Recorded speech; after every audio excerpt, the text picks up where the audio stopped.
బాపట్ల జిల్లా బుల్లికురవ మండలం వైదానాలో మంత్రుల గొట్టిపాటి రవికుమార్, డోలా బాల వీరాంజనేయ స్వామి పర్యటించారు. 73 లక్షలతో ఆధునీకరించిన బాలుర వసతి గృహాన్ని మంత్రులు ప్రారంభించారు. అనంతరం అక్కడ ఏర్పాటు చేసిన సెమీ క్రిస్టమస్ వేడుకల్లో మంత్రులు పాల్గొన్నారు. ఆ తర్వాత 20 లక్షలతో నిర్మించిన సైడ్ కాలువలను మంత్రులు ప్రారంభించారు. విద్యార్థులకు ఎలాంటి ఇబ్బందులు లేకుండా ప్రభుత్వం అన్ని రకాల వసతులు కల్పించి తగు చర్యలు తీసుకుంటుందని అన్నారు. రాష్ట్ర వ్యాప్తంగా మంత్రి లోకేష్ ఆధ్వర్యంలో ప్రతి ప్రభుత్వ పాఠశాలలోనూ మౌలిక వసతులు, సదుపాయాలు కల్పన జరుగుతోందని చెప్పారు.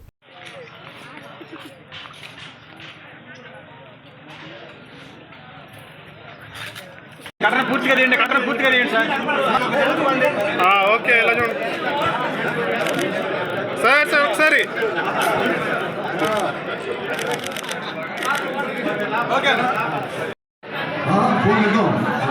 కిందకు వస్తాను.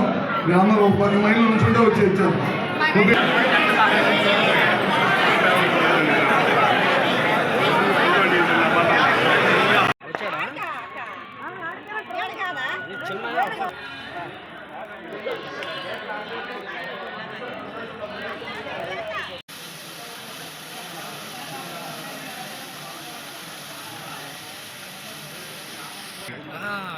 ఆన్లైన్ కావాలి.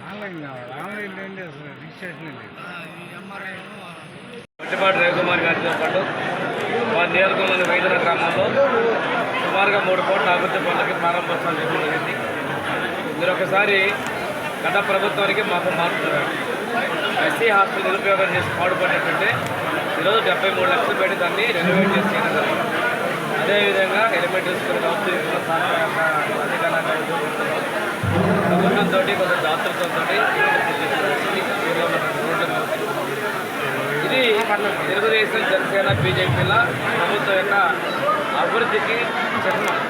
సంక్షేమం కూడా ఎన్టీఆర్ భరోసా 4,000, 6,000, 10,000 ఇవ్వడం. అదేవిధంగా తల్లికి వందనం ఎంతమందికి ఉంటే అంతమందికి అది 15,000 ఇవ్వడం. దాంతోపాటుగా అన్నదాత సుఖీభావ 20,000 రూపాయలు ఇప్పటికే 14,000 మహిళలకు వచ్చిన బస్సు ప్రయాణం, మూత వేసినటువంటి అన్నా క్యాంటీన్ తిరిగి ప్రారంభించడం, ఇవన్నీ కూడా ప్రభుత్వం చేసింది.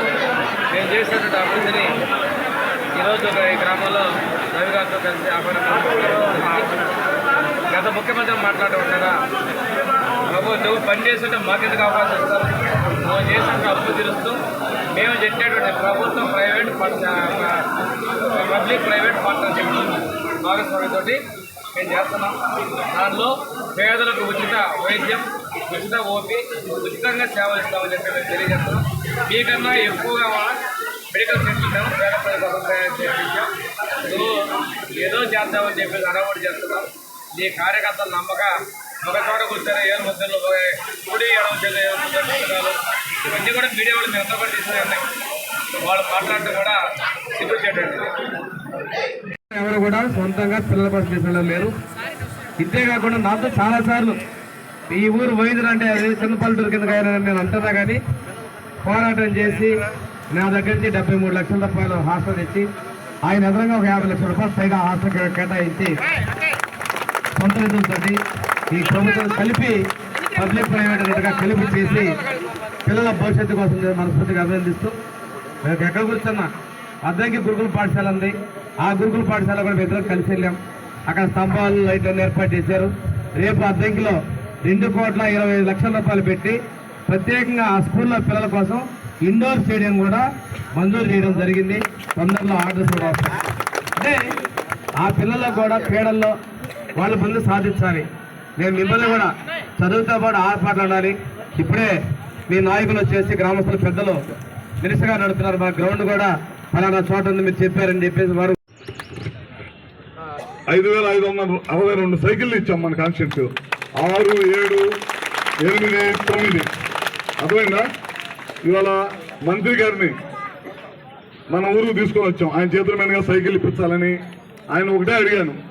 వైద్యంలో హాస్టల్ నేను కూడా పిల్లలు చేస్తలేదు కదా తీసేయమన్నా. తీసేయమంటే శేఖర్ వీళ్ళందరూ వచ్చారు.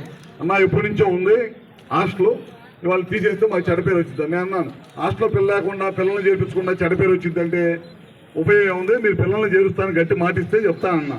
అని మంత్రి గారి దగ్గర పోయా. మంత్రి గారు మీ హాస్టల్కి రిపేర్ ఎంత అవుతుంది అన్నాడు. రిపేర్ మొదలు పెడతామని తెలియదు అన్నాడు. ఎంతైనా ఇస్తాను, ముందు హాస్టల్ కట్టిస్తాను. ఫస్ట్ 50 లక్షలు రిలీజ్ చేశారు అడగడానికి. మళ్ళీ ఇంకో 20 లక్షలు ఆ పొద్దు పని చేయొచ్చు, నేను ఇంకొక 20 లక్షలు కూడా పంపిస్తాను, ఇప్పుడు కారులో వస్తా కూడా కలెక్టర్ గారితో మాట్లాడాను. 20 లక్షలు ప్రపోజల్ పంపమని 10 రోజులు అయింది కదా చెప్పి, ఎందుకు రాలేదు, ఇంకా తొందరగా పంపించండి, వాళ్ళని నేను ముందే కట్టేయమన్నాను, మళ్ళీ రేపు వాళ్ళు కూడా ఇబ్బంది పడకూడదు. అన్ని సదుపాయాలతోటి మన గ్రామంలో ఎప్పుడో ఆనాడు పెద్దలు కట్టించిన హాస్టల్ అది పోకూడదని మీ గ్రామస్తులు అందరూ కూడా పోరాడారు, నిలబెట్టాము. దాన్ని పాతగా ఉండే ఒకసారి పాము కడుతూ చనిపోయారు, నాకు ఐడియా ఉంది. నేను అంతకుముందు ఆ పెద్ద ఆయన మాస్టర్ గారు చంద్రలూరు ఆయన